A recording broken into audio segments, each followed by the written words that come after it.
Très bien. Merci beaucoup, monsieur. On est parfaitement dans les temps. Donc, on va C'est moi qui passer vous à remercie. notre troisième intervention. Monseigneur de Massa, vous avez la parole. Merci Marvin. Alors, dans la plus pure tradition Sciences Po, je vais commencer par une citation.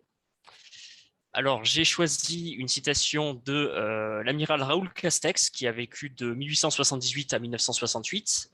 C'est le fondateur de l'Institut des hautes études de la défense nationale. C'est également un des premiers auteurs français à s'être intéressé d'un point de vue stratégique à l'arme nucléaire.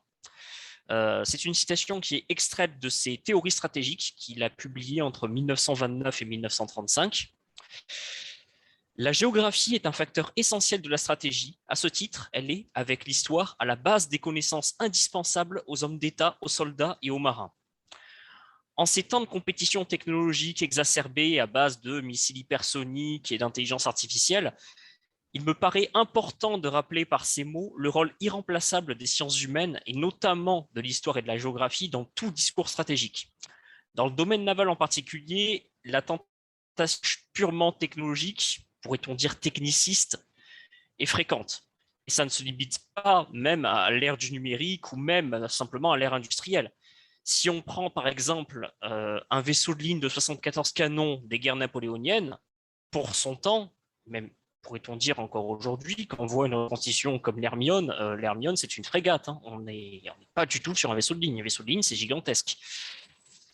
C'était déjà à l'époque une machine complexe que seul un État pouvait se permettre de construire, d'entretenir, et dont les détails techniques étaient aussi jalousement gardés que le sont aujourd'hui ceux d'un sous-marin nucléaire. Et pourtant, il existe en stratégie des grandes constantes intemporelles et au moins en partie indépendantes du progrès technique que peuvent mettre à jour l'historien dans le récit des campagnes et que l'officier expérimenté va pouvoir observer sur ses cartes. Alors, la stratégie navale, ça prend place sur un théâtre d'opération que un terrien pourrait qualifier de vaste plaine sans relief. L'ancien chef d'état-major de la marine, l'amiral Krasik, avait déclaré que la stratégie navale, c'était de la géométrie. Vous avez un tableau blanc avec des surfaces, des lignes et des points. Surface de couverture de l'aviation, d'un système d'armes. Ça peut être aussi des zones de fond importantes qui peuvent servir de refuge à un sous-marin balistique. Des lignes de communication à protéger ou au contraire à bloquer pour perturber la logistique, l'économie et la liberté d'action de l'ennemi. Et enfin les points, que peut être un groupe aéronaval qui ne sera qu'un point dans l'immensité de l'océan, qui peut être un goulot d'étranglement sur un détroit, ou, pour ce qui nous intéresse ici, une base navale. La base navale, pour le navire de guerre, c'est l'interface entre la Terre, avec ses populations, son industrie, ses autorités politiques, et l'immense théâtre d'opération où, une fois que le navire sera parti, il rencontrera majoritairement des points sombres sur l'horizon, peut-être des colonnes de fumée, et, pour la période plus récente, des contacts sur ses écrans radars. À l'époque des vaisseaux de bois, la base navale, c'est l'arsenal, où on construit, on effectue les grandes réparations et où se trouve le quartier général qui délivre ordre et renseignements aux capitaines avant leur départ. Tout le reste, que ce soit le petit à moyen entretien, le ravitaillement, les soins médicaux, le repos des hommes pendant la mauvaise saison, peut se faire dans n'importe quel port civil, voire dans une baie un minimum accueillante.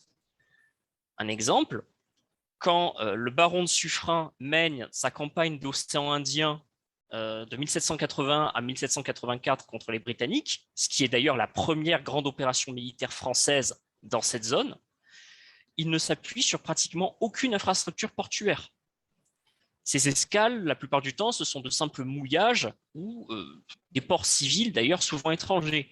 Un exemple assez frappant, le 17 septembre 1782, en rade de Trincomalee au Sri Lanka, qui sera d'ailleurs plus tard une grande base navale britannique, les marins de Suffren vont effectuer eux-mêmes à l'ancre, sans cale sèche, sans grue, sans aucune infrastructure, le remplacement et même l'échange de mâts entre différents navires de l'escadre de Suffren. Suffren aura tout de même une petite base qui est l'île de France, qui est aujourd'hui l'île Maurice, mais elle n'a aucune installation.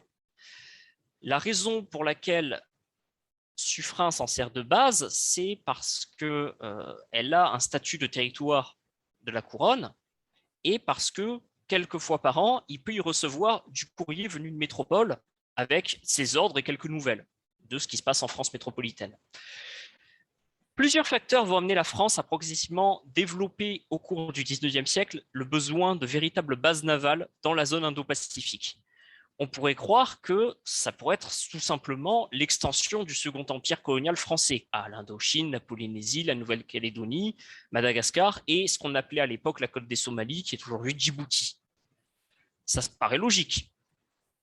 Un territoire plus étendu, qui plus est discontinu et éloigné du centre de commandement qu'est la métropole, ça, logiquement, on pourrait se dire, oui, il faut qu'il soit protégé par des forces qui sont basées directement dans ces nouveaux territoires, plutôt que de compter sur des renforts venus d'Europe qui mettraient du temps à arriver. Or, non seulement ce n'est pas le facteur principal, mais en plus, c'est un point de vue relativement discutable. En effet, la menace possible, hypothétique, qui pèse sur ces territoires d'outre-mer provient jusque dans les années 20-30 avec l'ascension des États-Unis et du Japon, d'autres nations européennes. Donc, une guerre entre puissances colonisatrices dont les métropoles sont voisines a plus de chances de voir les combats les plus intenses éclater en métropole que dans les territoires ultramarins, qui ne seraient alors que les théâtres secondaires. Le fait de s'attaquer aux colonies et aux lignes de communication de l'adversaire, ça relève plutôt d'une stratégie indirecte, comme celle justement que planifie tout au long du XIXe siècle la France contre la Grande-Bretagne. Ainsi, la plus petite marine française refuserait le combat en Europe et forcerait par des attaques outre-mer la Royal Navy à retirer des forces, des ressources et une partie de son attention du théâtre principal européen en les dispersant, ce qui éviterait ainsi à la France de se retrouver dans une bataille rangée contre une flotte britannique en supériorité numérique nette. De plus, le statut insulaire de la Grande-Bretagne fait que, par cette stratégie, la France se propose de couper ses lignes de communication afin de mettre la pression sur son économie, voire sa situation alimentaire, ce qui permet donc de remporter possiblement une victoire sans confrontation massive et décisive des flottes. C'est ce qu'on appelle la guerre de course, opposée à la guerre d'escadre, qui va chercher le combat avec la flotte ennemie. Donc, c'est dans cette optique du faible au fort que la France, en situation d'infériorité navale, va se lancer au cours du XIXe siècle dans un vaste programme de création de bases autour du globe, dans le but d'y poster de manière permanente des forces qui seraient capables de menacer la puissance commerciale britannique, qui est tout aussi globale que justement son commerce. Le percement du canal de Suez en 1869 va encore plus rapprocher l'Indo-Pacifique de l'Europe et stimuler le commerce britannique vers et depuis cette zone, notamment avec l'Inde, et donc renforcer l'intérêt de la marine française à y disposer de bases. À l'époque contemporaine qui nous intéresse ici principalement, les bases navales subissent d'importantes transformations, pas seulement sur le plan technique, mais aussi sur celui de leur emploi stratégique. L'arrivée de la motorisation navale va permettre des performances en matière de vitesse et affranchir les capitaines des caprices du vent, certes, mais elle impose aux navires des escales régulières pour se ravitailler en charbon et ensuite plus tard en hydrocarbures. Un réseau de base est donc nécessaire pour toute marine aspirant à une importance globale et même régionale. En cette époque d'impérialisme et de guerre mondiale, les grandes bases navales d'outre-mer se multiplient. Les Américains vont s'établir à Guantanamo, à Subic Bay, à Hawaï. Les Britanniques vont s'établir à Singapour, Alexandrie, Gibraltar, Malte, et les Français vont s'établir à Bizerte, à Dakar, à Merced Kébir et à Saïgon, les Allemands à Tsingtao. Parallèlement, les navires eux-mêmes évoluent. Ils passent du bois au fer, puis à l'acier. Ils se partent de plaques de blindage et leur équipage et leur tonnage augmentent. Ils se dotent d'une machinerie de plus en plus complexe, de systèmes électriques, hydrauliques, de tourelles d'artillerie, de télémètres, de systèmes de communication et de détection. Le sous-marin et le porte-avions, qui font leur entrée à cette époque-là, révolutionnent la guerre navale tout autant qu'ils apportent leur lot de défis sur le plan technique. Un sonar, ça a une double coque, ça a des ballasts, ça a des sonars, des périscopes, le recyclage de l'air. Et un porte-avions, le pont d'envol doit être stabilisé, il y a des ascenseurs, des brins d'arrêt, des catapultes, des hangars d'aviation embarqués. Les munitions changent et se complexifient, on passe du boulet à l'obus à différentes déclinaisons et à la torpille. En réaction, les défenses même des navires évoluent. Les navires se dotent de bulbes anti-torpilles sur leur quille, d'artillerie antiaérienne. Ainsi, construire et entretenir un navire de guerre en 1915 n'a absolument plus rien à voir à ce qui existait un siècle plus tôt. À mesure que les navires de guerre deviennent des objets industriels et technologiques de plus en plus complexes, les bases qui les construisent et assurent leur service doivent devenir des sites industriels et technologiques tout aussi complexes, vastes et coûteux, et donc par essence limités en nombre, et de préférence situés près d'un hinterland industriel. En effet, une base navale, il faut bien comprendre que ce n'est pas seulement un outil militaire, c'est un site industriel qui a besoin d'infrastructures comme un bassin de radoub, des quais, des ateliers. Il a besoin de ressources brutes et transformées, de machines-outils, de main-d'œuvre et de budget. Plus une base navale est importante et dotée d'un large panel de capacités, plus elle est coûteuse et nécessite non seulement un hinterland, mais ses propres défenses. Ainsi, multiplier les grandes bases pour survenir aux besoins de la flotte partout sur un large territoire, non seulement c'est coûteux, mais c'est contre-productif, puisqu'une base placée au milieu de nulle part, non approvisionnée régulièrement et sans défense crédible, ne vaudra pas mieux qu'un simple mouillage, en plus de coûter plus cher. Dans ces conditions, un bon port civil fera beaucoup mieux qu'un mauvais port de guerre. Le facteur décisif avec les bases va plutôt se situer au niveau de leur emplacement et à la capacité à les faire travailler en réseau échelonné entre grandes bases et petits points d'appui. Ces deux tendances inverses, la multiplication de bases en un réseau outre-mer vaste et dense d'un côté qui permet de dominer les mers et de marquer la présence française dans la région, et de l'autre côté la réduction du réseau au profit de quelques bases judicieusement placées, bien dotées et dont l'essentiel se trouve en métropole à proximité d'un centre industriel, vont s'affronter tout au long de la période. Sans compter qu'une base, ça coûte cher, et entre le choix d'avoir beaucoup de bases et le choix d'avoir beaucoup de navires, le choix est rapide. Ainsi, il ne va y avoir dans la zone Indo-Pacifique que deux grandes bases navales qu'on peut qualifier d'arsenaux, celle de Saigon et celle de Diego Suarez. Alors, le site de Saigon, il se situe à 40 km à l'intérieur des terres, et il se trouve qu'avant l'arrivée des Français, il existait déjà un chantier naval à l'occidental qui avait été construit par l'empereur Gialong de la dynastie Nguyen qui désirait posséder une flotte de style européen. Alors, cette position en rivière, à l'ère de la voile, elle est avantageuse parce qu'elle permet de mettre à l'abri les navires des attaques et surtout pendant la mousson. Mais à l'ère des grandes unités à vapeur, ça devient un véritable cauchemar. On peut faire d'ailleurs le rapprochement avec le site métropolitain de Rochefort, lui aussi situé en rivière, qui va fermer en 1926 pour ces raisons précises, sauf pour la mousson. La mousson en Charente-Maritime, c'est pas trop ça. Il y a des alternatives plus proches de la mer avec des plans d'eau assez larges et profonds pour y stationner des sous-marins et des unités capitales qui vont être envisagées en baie d'Along et à Cam Ranh principalement, mais aucune n'aboutira. Ainsi, le site de Saigon, relativement modeste, va quand même demeurer l'un des points d'appui outre-mer les plus importants de la marine tout au long de la première moitié du XXe siècle et le seul à être placé sur le continent asiatique. En 1918, l'arsenal de Saigon possède un effectif de 2303 civils et militaires, dont 2160 ouvriers vietnamiens qui entretiennent les navires français déployés dans la région à l'aide de 2 bassins de radoub bétonnés. Ces forces sont de l'ordre en général d'1 ou 2 croiseurs et de plusieurs avisos. Alors, malgré un manque chronique de matériel et de fonds, cette petite base de Saigon va échapper de justesse à la fermeture en 1926 et continuera à opérer sous contrôle français jusqu'en 1956. Sa main-d'œuvre va également être un vivier pour le mouvement nationaliste vietnamien naissant. Par exemple, en 1925, il y a une grande grève qui est déclenchée qui vise à bloquer le départ du croiseur Jules Michelet, qui se trouvait au bassin pour entretien et qui devait partir vers la Chine. L'autre grande base, donc Diego Suarez, qui s'appelle aujourd'hui Antsiranana, quant à elle, c'est un établissement qui est fondé par les Français dans une baie à la pointe nord de Madagascar. Il se trouve que la baie de Diego Suarez est l'une des plus larges au monde, avec un plan d'eau de 700 km² qui est réparti en 4 bassins, avec une entrée contrôlée par un unique goulet de seulement 1,1 km de large, ce qui en fait un site très intéressant pour une base navale. que personnellement je comparais à celui de Scapa Flow, qui est le grand mouillage de la Royal Navy dans le nord de l'Écosse, parce que il a un seul point d'accès facile à défendre, avec des mines, des filets anti-sous-marins, même de l'artillerie de petit calibre.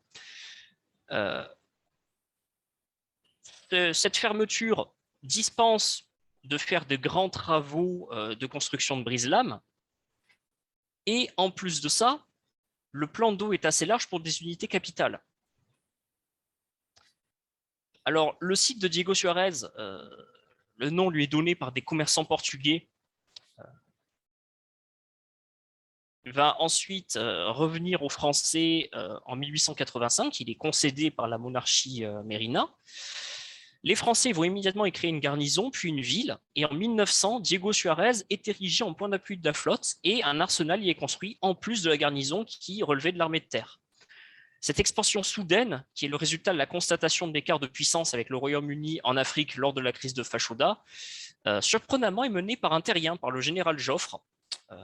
Diego Suarez doit ainsi pouvoir servir de base arrière pour l'Indochine et le Pacifique depuis l'Europe, mais aussi plus localement pour menacer les communications britanniques entre l'Inde et l'Europe via le canal de Suez, et hypothétiquement défendre l'île contre les Britanniques ou leurs nouveaux alliés japonais à l'époque. Cependant, la consolidation de l'entente cordiale va mettre fin à ce projet et reléguer Diego Suarez au rang secondaire. Elle va alors principalement servir d'étape pour et depuis l'Indochine et le Pacifique. On s'inquiète de l'état de délabrement de l'arsenal dans l'entre-deux-guerres, même avant, même déjà dès 1910, puisque le projet est lancé en 1900, mais très rapidement, ça retombe. Dans la mesure où Madagascar va recevoir justement dans ces années 1910, dans les quelques années précédant la Première Guerre mondiale, de nombreuses visites fréquentes de navires britanniques et allemands qui sont perçus par les archives françaises comme des missions de renseignement sur les installations et des démonstrations de force auprès de la population indigène, mais aussi l'un envers l'autre. Après la Première Guerre mondiale, l'arsenal de Diego Suarez va passer aux civils, ce qui était prévu déjà depuis 1912, mais le projet avait été stoppé par la guerre, avec cependant la garantie pour la marine de pouvoir y faire entretenir ses navires de guerre en priorité. Alors, malgré l'importance du canal de Suez, Djibouti n'est pour sa part pas développée militairement, bien qu'elle soit une escale fréquente pour les navires de la Marine nationale qui transitent de Méditerranée en Indo-Pacifique et inversement. Quant aux établissements du Pacifique, il n'existe qu'une toute petite installation très rudimentaire à Papeete qui n'est guère fréquentée par le petit stationnaire du Pacifique, qui d'ailleurs pendant très longtemps est encore un navire à voile, et par les unités envoyées occasionnellement depuis la métropole, en général via Saigon. Souvent, elles sont détachées de l'escadre de Saigon, quelques mois. Papeete est toutefois renforcé pendant l'entre-deux-guerres par la création sur place d'une unité d'hydravion qui s'avère un outil des plus utiles pour couvrir rapidement l'immense territoire polynésien, assurant notamment des missions de représentation auprès de la population et de soutien au gouvernement colonial, ce qu'on appellerait aujourd'hui de l'action de l'État en mer, mais dont la valeur militaire est assez discutable. Le premier conflit mondial ne voit pas une grande activité en Indo-Pacifique, à l'exception de la campagne de guerre de course de l'amiral von Spee, qui est le commandant des forces allemandes en Extrême-Orient, qui est basé à Tsingtao. Tsingtao est prise par les Alliés suite à la déclaration de guerre, et donc il se retrouve isolé en Indo-Pacifique, avec 4 croiseurs et un navire marchand, et il se décide de mener une grande campagne de guerre de course, avec pour objectif de regagner l'Allemagne en causant le plus de dégâts possible sur le chemin du retour. Ainsi, il va terroriser les Alliés dans tout l'Indo-Pacifique pendant les 4 premiers mois de la guerre, avec des actions assez impressionnantes, parmi lesquelles se trouve le bombardement de Papeete. Les années 20 à 30 voient la fin du paradigme du conflit entre puissances colonisatrices européennes, qui permettait justement de laisser dégarni l'Indo-Pacifique, puisqu'on assiste à l'ascension de 2 puissances navales locales de l'Indo-Pacifique, que sont les États-Unis et le Japon. Ils sont tous deux favorisés considérablement par le traité de limitation des armements navals de Washington, signé en 1920, et qui ont récupéré nombre de possessions allemandes du Pacifique. Les États-Unis, présents à cette époque-là, surtout dans le Pacifique centre et aux Philippines, jouissent d'une puissance financière et industrielle qui leur permet d'accumuler une immense flotte malgré leur positionnement officiellement isolationniste à l'époque. Côté japonais, le traité naval, qui était pourtant très favorable à Tokyo, est dénoncé et les relations avec l'Occident sont rompues alors que les militaires prennent le pouvoir et accroissent la flotte impériale à des niveaux qui peuvent rivaliser avec les États-Unis et la Grande-Bretagne. Côté français, on prône la coopération avec toutes les parties et l'évitement du conflit, notamment vu la faiblesse des forces locales, mais ultimement, c'est vers les États-Unis que Paris entend se tourner pour assurer la sécurité du Pacifique. En effet, la principale préoccupation de la Marine nationale à cette époque-là, c'est l'Italie et dans une moindre mesure l'Allemagne en Méditerranée. Et d'ailleurs, ce sont les bases d'Afrique du Nord qui bénéficient de la plus grande attention et de la majorité du budget des unités navales. Après 1940, les possessions françaises d'Indo-Pacifique vont tomber sous l'occupation soit des Japonais, c'est le cas de l'Indochine, soit des Américains, quasiment tous les territoires du Pacifique, soit des Britanniques, Madagascar, et vont être exploités militairement par l'un ou l'autre camp. Dans le Pacifique en particulier, l'occupation américaine marque durablement la population, l'économie, l'infrastructure et le paysage. Ce sont par exemple les Américains qui vont créer la première piste d'aviation en Polynésie à Bora Bora. En Indochine, qui est vichiste, elle, et sous contrôle japonais, ces derniers vont utiliser à son plein potentiel la baie de Cam Ranh, bien au-delà de ce que les projets français avaient seulement imaginé, mais en contrepartie, les Américains vont considérer l'Indochine comme du territoire ennemi et vont la bombarder sans ménagement, comme si c'était le territoire japonais ou allemand. Diego Suarez est occupé, elle, en novembre 1942 par la Royal Navy, dont les navires ancrés dans la baie vont subir une attaque sous-marine japonaise, et par la Royal Air Force, qui établit une base aérienne qu'elle va céder aux Français à la fin de la guerre, en 1946. L'après-guerre est une période de recomposition du réseau de bases navales françaises outre-mer, principalement en Indo-Pacifique. Là encore, on pourrait penser que le facteur principal serait simple, c'est les décolonisations. Mais la réalité est plus complexe. Les navires de guerre, à partir de la fin de la Seconde Guerre mondiale, connaissent un accroissement considérable de leur puissance de feu, de leur autonomie stratégique, de leur rayon d'action, de leur flexibilité.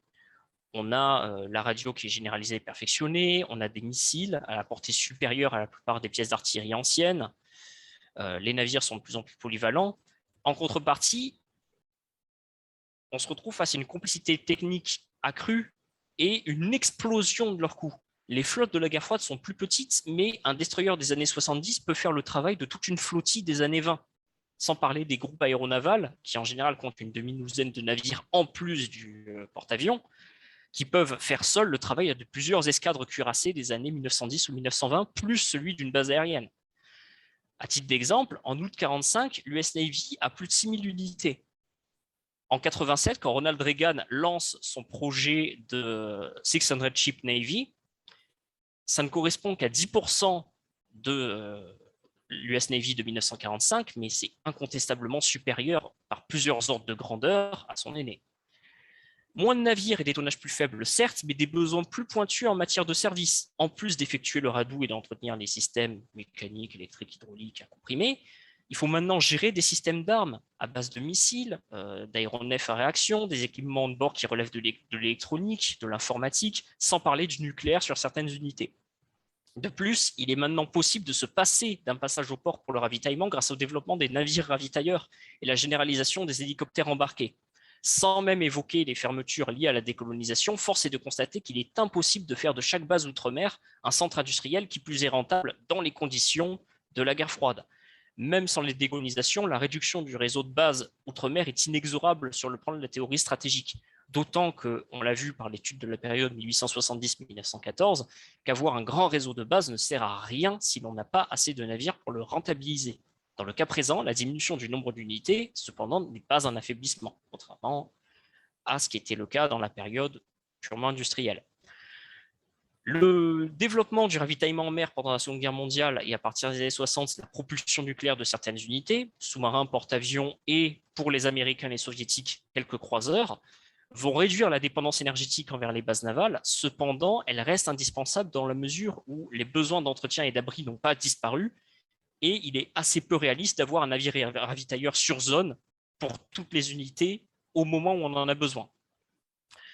L'arsenal de Saigon va donc fermer en 1956, 2 ans après les accords de Genève et le départ du gros des troupes françaises d'Indochine. À Madagascar, l'arsenal va subsister malgré l'insurrection de 1947, malgré l'indépendance de 1960.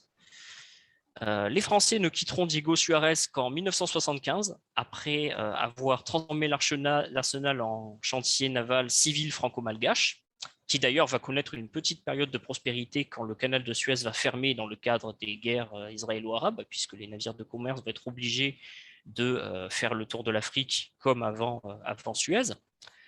Les petites bases restantes que sont Djibouti, le port des Galets à La Réunion et Faréouté à Tahiti prennent alors en importance et deviennent de plus en plus des bases interarmées dans la continuité du processus d'unification des armées dans le monde occidental, ce qui va se traduire en France notamment par la suppression des ministères puis des sous-secrétariats spécifiques à la marine et à l'air au profit d'un unique ministère de la Défense. Diego Suarez, d'ailleurs, avait eu le temps d'emprunter ce chemin de l'interarmée, puisque la taille gigantesque de la baie permettait d'y installer confortablement les installations de tout le monde, armée de terre, armée de l'air, marine. Dans le cadre du programme nucléaire français, Faréouté est considérablement renforcée, puisqu'elle doit subvenir aux besoins de la force Alpha, qui comprennent le porte-avions Foch, 3 escorteurs et 3 navires logistiques. Sur la période d'après-guerre, il n'y aura qu'une seule nouvelle base qui sera créée, c'est celle de Nouméa en 1954, qui est créée afin de capitaliser sur les infrastructures laissées par les Américains et compenser la perte alors prochaine de Saïgon. Le réseau de bases outre-mer de la Marine nationale n'a donc plus bougé depuis cette date, connaissant cependant des réductions d'effectifs à la fin de la guerre froide, sous l'impression de la fin de l'histoire de Francis Fukuyama, illusion bien vite dissipée par le 11 septembre 2001 et la dégradation de la situation au Moyen-Orient. Djibouti s'est avéré un outil précieux par sa proximité du golfe Persique et est monté en puissance pour survenir aux besoins de première nécessité du groupe aéronaval, c'est-à-dire qu'il est capable de gérer l'entretien du réacteur nucléaire du Charles de Gaulle en urgence. Pourtant, quand le groupe de travail défense de la République en marche propose très récemment, dans le cadre du programme Macron pour 2022, la création d'un groupe amphibie permanent en Indo-Pacifique qui serait centré autour d'un porte-hélicoptère classe Mistral et qui aurait pour but de montrer la puissance française dans la région et notamment de poser une alternative claire et crédible à la Chine. La base qui a été choisie pour ce projet de groupe amphibie, c'est Singapour. Il s'agirait de louer une base en commun, d'être en colocation avec la Royal Navy à Singapour, et non pas, par exemple, à Nouméa ou à Papeete. Ce qui nous renvoie à l'époque coloniale, où quand Saigon ne pouvait pas prendre en charge des bâtiments les plus lourds de l'escadre d'Extrême-Orient, ils étaient envoyés à Singapour chez l'allié britannique ou parfois à Yokosuka. Je vous remercie. Merci à toi Arnaud pour cette présentation complète et très détaillée. Est-ce que dans l'assistance, on aurait des questions à poser?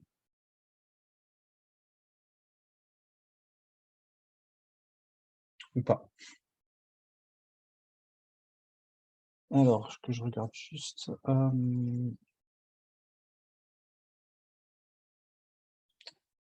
Donc, s'il n'y a pas de... Petite question. Oui. Petite question d'un béotien, vraiment. Et puis, j'ai eu quelques coupures, je ne suis pas sûr si j'ai bien suivi. Est-ce que toute cette affaire des bases navales dans les stratégies d'aujourd'hui, le réseau AUKUS, le réseau Quad, l'Indo-Pacifique, etc., est-ce que ça a encore un rôle stratégique réel dans la mesure où aujourd'hui, les menaces qu'on peut faire ou qu'il faut contrer sont essentiellement, si je comprends bien, des missiles soit envoyés de très loin depuis la Terre, soit certes envoyés parfois par des sous-marins. Mais donc, les bases navales classiques et les flottes classiques que nous connaissons par nos livres d'histoire et que vous avez aussi très bien rappelé, Diego Suarez, Papeete, etc., aujourd'hui, est-ce qu'on peut se dire c'est du passé ou la cartographie des bases navales dans les conflits stratégiques aujourd'hui est encore une grande préoccupation pour les amirautés et pour les gouvernements? Je pense qu'elle est encore essentielle. Je pense qu'elle est encore essentielle. Sinon, la Chine ne s'ennuierait pas à se placer à Djibouti, à se placer sur la côte du Pakistan. J'ai oublié c'est Gwadar, la base chinoise au Pakistan. Mais même ce dont vous parlez, avec cette stratégie qui est basée sur des missiles à terre, c'est une stratégie de faible au fort. Ces missiles ont en réalité une portée assez limitée, c'est sur la zone littorale. Il y a des projets, bien sûr, de missiles anti-navires balistiques. Ce sont les Chinois, notamment, qui développent ces systèmes, les Russes aussi, lancés depuis la Terre, qui devraient être capables, par une trajectoire en cloche, d'atteindre un porte-avions situé en haute mer. Mais on n'a jamais vu ces armes testées, on n'est même pas sûr de leur efficacité. Et si par exemple la Chine avait la puissance, avait la capacité de passer outre ces bases navales, il construirait simplement une grande flotte. En fait, il faut bien se dire que la tentation de se passer des grandes flottes, c'est quelque chose qu'on a déjà connu par le passé. C'était une école stratégique française dans les années 1880 jusqu'à 1900 qui s'appelait la Jeune École, qui était constituée donc de beaucoup de jeunes officiers enthousiasmés de technologie qui venaient de voir l'apparition de la torpille.